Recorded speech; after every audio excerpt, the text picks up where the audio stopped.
And part of your sort of awakening also then included this first contact Yeah. experience. And I've always been interested and curious about extraterrestrials ever since I was a young Mhm. girl. Could you share how that was like? Yeah, and how real it felt? Yeah, definitely. Do you resonate as a Mhm. star seed or a star being? Yes, a Yeah, star for sure. seed or For sure being, you are. or For yeah, sure. For sure.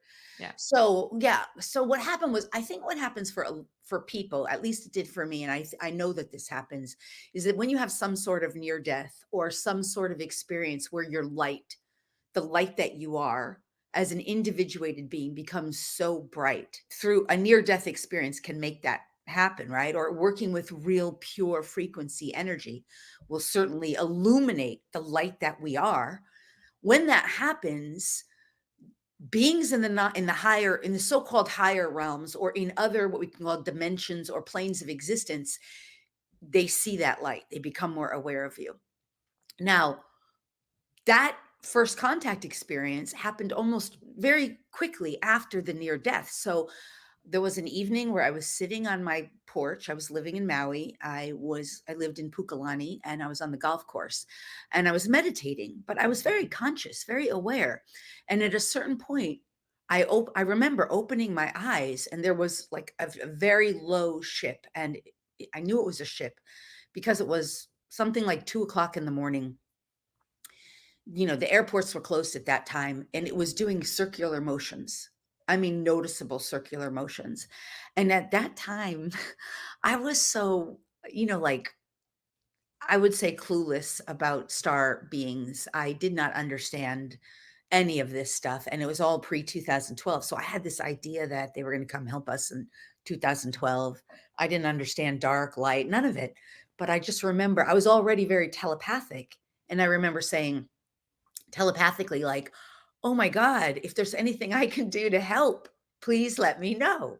Like, I was just so amazed that I was watching a ship, and all of a sudden, the next thing I knew, I mean, I was in an awake state.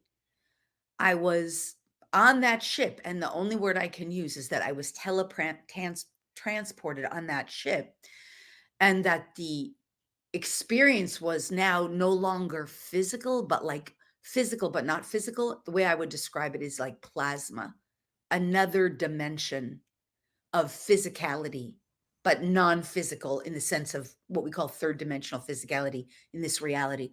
So on that ship, it was as if, first of all, I had free reign to move. I wasn't, it was not what I call abduction experiences that people have had where it's brutal. They're being experimented. That's like lower realm stuff. That's like what we would call negative aliens.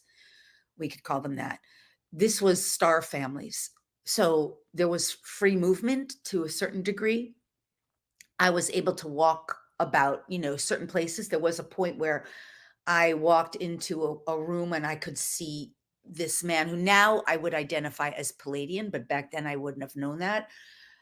Who was There were cameras, a lot of cameras, like they knew everything going on the ship. I was able to walk down a corridor. There was like the doors would just kind of open like a Star Trekky kind of. The doors would just open when you'd stand in front of them. When I stood in front of them, I remember going into this big stadium. There was a woman there who I recognized but didn't recognize. I now would identify her as some form of maybe, hybridized reptilian. I- In any case, she asked me, "Do you want to go back into this area?" I said, "What is it?" She said, "It's where we keep our children." And I said, "No, I just want to go home." She said, "That's good. I'm glad to hear that." I remember that so vividly because what like, that was so weird, right? And she asked me, "Can I put an implant in you? Can I?" She didn't call it an implant. "Can I put this so we can stay connected with you?" There was an implant.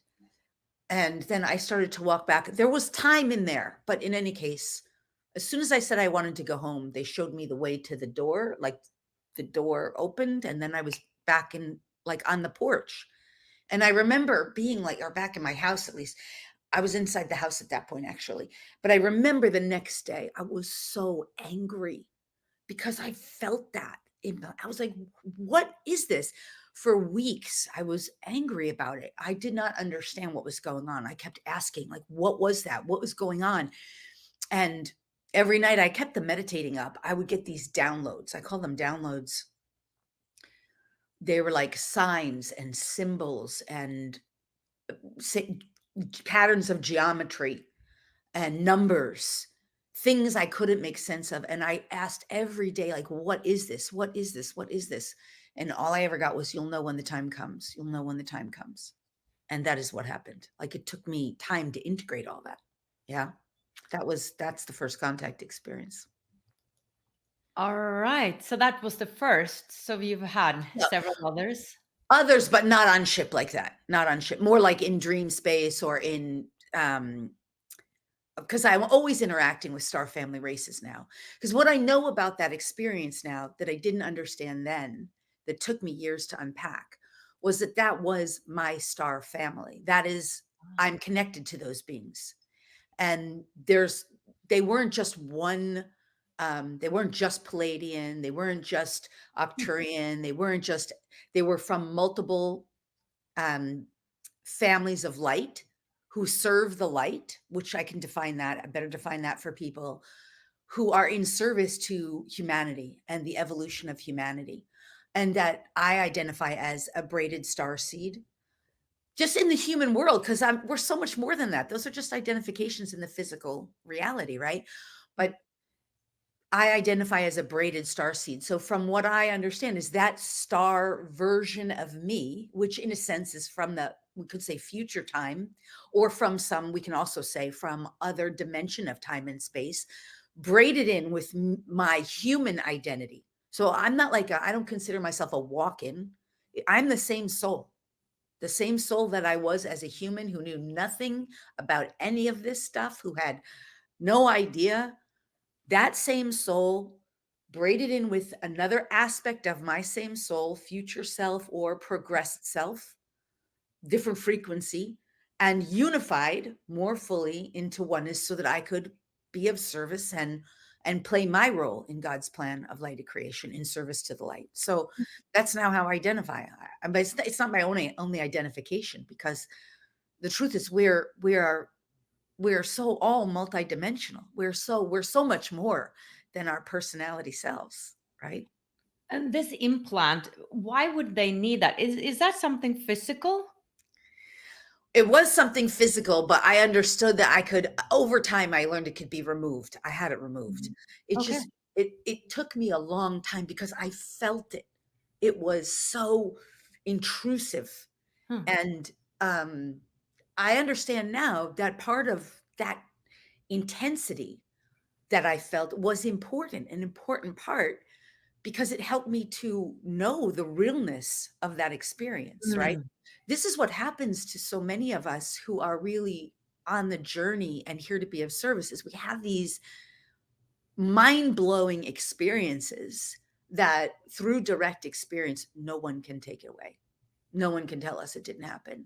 It's not just in the memory, because it's not just one blip of a day. Like, did I have that dream or didn't I? It's like, no, that went on for a period of time where I was just like felt it. It was so real for me. And it was so like aggravating and annoying. And because I felt like I gave permission for it to be put there without being fully aware of how that would impact the anger of it. And I had to heal all that. And I understand now that part of the healing was trauma healing for other humans who had been, and this is my team saying these words, but it is true, trauma healing for other beings who had been utilized against their will in other situations and scenarios. Hmm. Does that make sense? Yeah. To watch the full video, click the link below, and I would love it if you would subscribe to my channel.